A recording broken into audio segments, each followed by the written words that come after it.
हमने लिखत के अंदर दिया है कि जिस तरह से किसान भाइयों के साथ ज्यादती हो रही है और विधानसभा के अंदर माननीय मुख्यमंत्री जी ने स्पष्ट तरीके से कहा कि ये तीनों काले कानून जो हैं वो वापस किसी भी सूरत में वापस नहीं लिए जाएंगे, तो फिर इस कमेटी बनाकर उसका तो कोई औचित्य ही नहीं रह जाता। हम तो चाहते हैं कि पूरी तरह से ये वापस हो, केवल ये सारे के सारे काले कानून, तब आगे बात बढ़ेगी। उसके बीच का और कोई भी ये करने की कोशिश करेंगे उसमें सहयोगी नहीं है। लेकिन मैम रिजोल्यूशन तो आप ही लेकर आए थे, प्राइवेट वुमन बिल लेकर आए थे, आप चाहते तो यही थे ना इसमें संशोधन हो, वो एक रास्ता अगर दिया सरकार ने तो उसमें शामिल होना चाहिए था। नहीं, ये इसमें कोई जो है रास्ता शामिल करने के लिए नहीं दिया था, ये ट्रैप करने के लिए दिया था, आप समझ रहे हैं। और इतने पढ़े लिखे हम हैं, हम जानते हैं कि इसकी असलियत क्या थी, तो इसलिए ऐसी कमेटी के अंदर जो है रहना हमारे लिए औचित्य नहीं था। तो क्या विकल्प है इसमें, कांग्रेस से ही जो आपकी पार्टी से ही कोई और मेंबर बनेगा या इसी कमेटी खत्म हो इसका कोई मतलब नहीं रह जाता? नहीं, कांग्रेस पार्टी की तरफ से हमने ये दिया है, हम दोनों ने, और ये पूरा सोच समझ के दिया है, क्योंकि इसका कोई औचित्य ही नहीं है। जब ये कह दिया स्पष्ट तरीके से कि तीनों जो कानून है वो वापस नहीं किए जाएंगे, रद्द नहीं होंगे, इतना जब पूरी पक्की बात इस तरह से कह दी, इतना अहंकार के अंदर कह दी, तो अब फिर रह क्या गया? फिर उसके ऊपर कोई कमेटी बनाकर उसके ऊपर बातचीत करने का कोई औचित्य ही नहीं है। फिर आप क्या कर सकते हैं? मैं आपको एक बात बताना चाहती हूँ कि ये जो है ये हमारा स्टेट सब्जेक्ट है, एग्रीकल्चर स्टेट सब्जेक्ट है।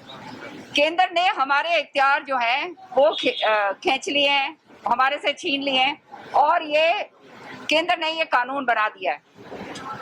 असलियत के अंदर अच्छा होता कि हमारे को ये हमारे इख्तियारों के लिए हमारे को लड़ाई लड़नी चाहिए थी, क्योंकि आज जो है केंद्र हमारे से ये इख्तियार ले रहा है, कल हमारा विधानसभा का इख्तियार कुछ और हो जाएगा, तो मतलब फिर विधानसभा किस लिए है जब एग्रीकल्चर स्टेट सब्जेक्ट है।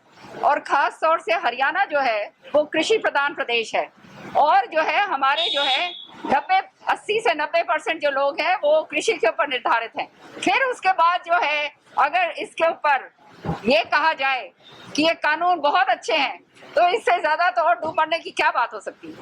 मैंने आपने सवाल पूछा था बीपीएल वाला, क्या आपको लगता है इसमें चेंजेस सरकार कर सकती है, या जो कैटेगरी है 1,80,000 वाली, तो आप कैसे देखते हैं? क्या ये बहुत अहम सवाल आपने पूछा है मेरे से, और आज जो मैंने विधानसभा के अंदर बात कही, सच्चाई ये है कि आप जानते हैं कि बीपीएल परिवार जो हैं उनके नए सिरे से जो है किसी भी तरह से उनको कोई सुविधा मिल नहीं रही। अब ये एक तरीका है कि जो हैं बीपीएल परिवार के अंदर उनको भी किस तरह से खत्म करा जाए।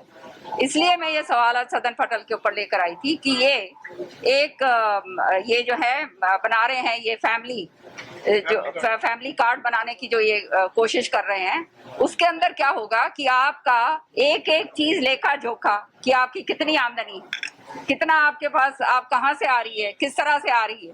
कल अगर आपके पास 1 रुपया उसके ऊपर आ गया और ये आपके ऊपर जो है कार्रवाई कर सकते हैं, और इससे ये भी पता चल जाएगा कि एक परिवार की आमदनी कितनी है। उससे क्या होगा कि जिसकी आमदनी 1.80 1,80,000 से जो है ज्यादा है, तो ऑटोमेटिकली उसका कार्ड खत्म हो गया। लेकिन इनको ये समझ नहीं आती कि आज परिवार के अंदर बूढ़े बुजुर्ग जो है वो अलग रहते हैं, उनके बीपीएल कार्ड अलग बने हुए हैं। परिवार के अंदर वैसे इकट्ठे बेशक रहते हो, लेकिन भाई भाइयों का बंटवारा होता है। तो इस तरह से इसका मतलब ये है कि जितना जो गरीब तबका है वो तो महरूम हो जाएगा। मतलब 1,80,000 जो इन्होंने मापदंड रखा है, आपके घर में एक फ्रिज होगा या एक कूलर आप गर्मी के अंदर लगाओगे तो आप उससे बाहर निकल आओगे।